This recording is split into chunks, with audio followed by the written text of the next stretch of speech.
വിഷുവിൻ്റെ അന്ന് രാവിലെ കഴിക്കുന്ന ബ്രേക്ക്ഫാസ്റ്റ് ഉണ്ടാക്കാം ഇന്ന്. ഇതിന് വിഷുക്കട്ടാന്നും പറയും, ചില സ്ഥലങ്ങളിൽ ഇതിന് പാച്ചോറെന്നും പറയും. വായിലിട്ടാൽ അലിഞ്ഞു പോകുന്ന ഈ ബ്രേക്ക്ഫാസ്റ്റ് എങ്ങനെ ഉണ്ടാക്കാൻ നോക്കാം. നിങ്ങളുടെ നാട്ടിൽ ഇതിന് എന്ത് പേരാ പറയുന്നതെന്ന് പറയണേ. ഇതിനു വേണ്ടി 1 ഗ്ലാസ് അരി എടുക്കുക. ഉണക്കലരി കൊണ്ടും ഇതുണ്ടാക്കും, പച്ചരി കൊണ്ടും ഇതുണ്ടാക്കും. പച്ചരി കൊണ്ട് ഉണ്ടാക്കിയാലും ഇത് നല്ല ടേസ്റ്റ് തന്നെയാണ്. ഞാനിത് ഉണ്ടാക്കാൻ വേണ്ടി എടുത്തത് പച്ചരിയാണ്. അരി നന്നായി കഴുകി 10 മിനിറ്റ് ഇത് സോക്ക് ചെയ്യാൻ വേണ്ടി വെക്കാം. അരി പെട്ടെന്ന് വെന്ത് വരാൻ വേണ്ടിയാണ് ഇത് സോക്ക് ചെയ്യാൻ വേണ്ടി വെക്കുന്നത്. ഇനി സ്റ്റൗ ഓൺ ചെയ്ത് ഒരു പാത്രം വെച്ച് കൊടുക്കുന്നുണ്ട്. ഇതിലേക്ക് 4 ഗ്ലാസ് പാലൊഴിച്ച് കൊടുക്കുക. 1/2 ഗ്ലാസ് തേങ്ങാപ്പാലിൽ 3.5 ഗ്ലാസ് വെള്ളം ഒഴിച്ച് നേർപ്പിച്ചെടുത്ത തേങ്ങാപ്പാലാണിത്. ഇത് കടയിൽ നിന്ന് വാങ്ങിയ തേങ്ങാപ്പാലാണ്. പാല് നന്നായി ചൂടായതിന് ശേഷം സോക്ക് ചെയ്ത് വെച്ച അരിയിട്ട് കൊടുക്കുക. അരിയിട്ടൊന്ന് നന്നായി ഇളക്കി കൊടുക്കുക. അരിയിട്ട് ചെറിയൊരു തിള വന്നതിന് ശേഷം ഇത് അടച്ച് വെച്ച് വേവിച്ചെടുക്കുക. ഈ സമയത്ത് ഫ്ലെയിം മീഡിയത്തിലായിരിക്കണം. ഇടയ്ക്കിത് അടപ്പ് തുറന്ന് ഇളക്കി കൊടുക്കണം. അടിക്ക് പിടിച്ചു പോകാണ്ടിരിക്കാൻ വേണ്ടിയാണ് ഇത് ഇടയ്ക്ക് തുറന്ന് ഇളക്കി കൊടുക്കുന്നത്. എപ്പോഴും കൈവിടാതെ ഇളക്കി കൊടുക്കേണ്ട ആവശ്യമൊന്നുമില്ല. ഇടയ്ക്കൊന്ന് തുറന്ന് ഇളക്കി കൊടുത്താൽ മതി.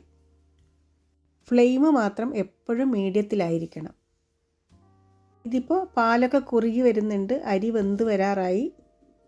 ഒന്നുകൂടി ഇളക്കി അടച്ചു വെച്ച് ഒന്നും കൂടി വേവിച്ചെടുക്കണം.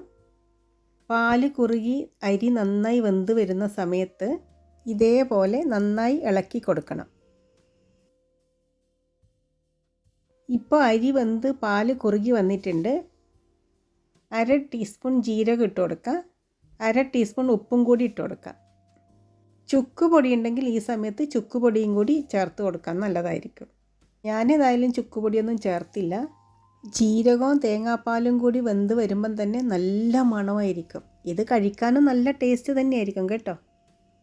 അരി വെന്ത് പാല് വറ്റി വരുന്ന സമയത്ത് 1/2 ഗ്ലാസ് കട്ടി തേങ്ങാപ്പാലും കൂടി ഒഴിച്ച് ഇളക്കിയെടുക്കുക. തേങ്ങാപ്പാൽ വെന്ത് എണ്ണ തെളിയണം. ഇപ്പോൾ തന്നെ ഇതിന് നല്ലൊരു മണമായിരിക്കും. പാല് വറ്റി കുറുകി വന്നിട്ടുണ്ട് ഇത്. എന്നാലും കുറച്ചും കൂടി ഇത് വറ്റി വരാനുണ്ട്. വീണ്ടും ഇളക്കി കൊടുക്കുക. ഇതേപോലെ കട്ടിയായി വരുമ്പോൾ ഫ്ലെയിം ഓഫ് ചെയ്യുക. ഒരു പ്ലേറ്റിലേക്ക് വാഴയില വെച്ച് സെറ്റ് ചെയ്തിട്ടുണ്ട്. അതിലേക്ക് ഒഴിച്ചു കൊടുക്കുക. മുഴുവനായി ഒഴിച്ച് നിരത്തിയെടുക്കുക. ചൂടോടെ ഇലയിലേക്കിട്ട് പരത്തിയെടുത്ത് കഴിയുമ്പം നല്ലൊരു മണമായിരിക്കും. വാഴയിലേൻ്റെ മണവും ജീരകവും തേങ്ങാപ്പാലും കൂടി വെന്താലുണ്ടാകുന്ന ആ ഒരു മണവും എല്ലാം കൂടി നല്ല സൂപ്പർ ടേസ്റ്റിലുള്ള ബ്രേക്ക്ഫാസ്റ്റ് ആയിരിക്കും ഇത്. തണുക്കാൻ വേണ്ടി കുറച്ച് സമയം വെയിറ്റ് ചെയ്യാം. ഇതിനൊരു ശർക്കര പാനി കൂടി ഉണ്ടാക്കാം. ചീകിയെടുത്ത ഒരച്ച് ശർക്കരയിലേക്ക് 1/2 ഗ്ലാസ് വെള്ളവും കൂടി ഒഴിച്ച് ഇത് ഉരുക്കിയെടുക്കാം. ഈ ശർക്കരപ്പാനി ഒരുപാട് കട്ടിയാകാനും പാടില്ല, എന്നാൽ തീരെ നേർത്തതാവാനും പാടില്ല. ഇതിന് തേനിൻ്റെ ഒരു കൺസിസ്റ്റൻസി ആയിരിക്കണം. ഫ്ലേവറിന് വേണ്ടി ഏലക്കാക്കുരു പഞ്ചസാരയും കൂടി പൊടിച്ച പൊടിയും കൂടിയിട്ട് മിക്സ് ചെയ്തെടുക്കാം. ഇത് തണുത്ത് വരുമ്പം കറക്റ്റ് പാകമായിരിക്കും. അപ്പോഴത്തേക്കും വിഷുക്കട്ട നന്നായി തണുത്ത് വന്നിട്ടുണ്ടാവും.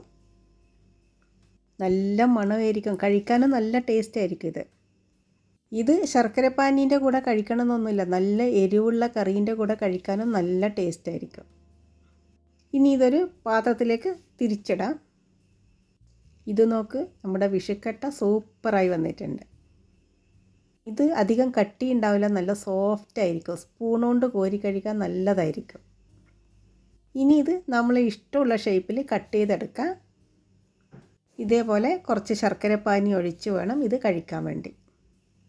ഞാനേതായാലും കുറച്ച് ശർക്കരപ്പാനിയെ ഒഴിക്കുന്നുള്ളൂ. ഇത് കഴിച്ച് നോക്കാം. നല്ല ടേസ്റ്റ് ആയിരിക്കും.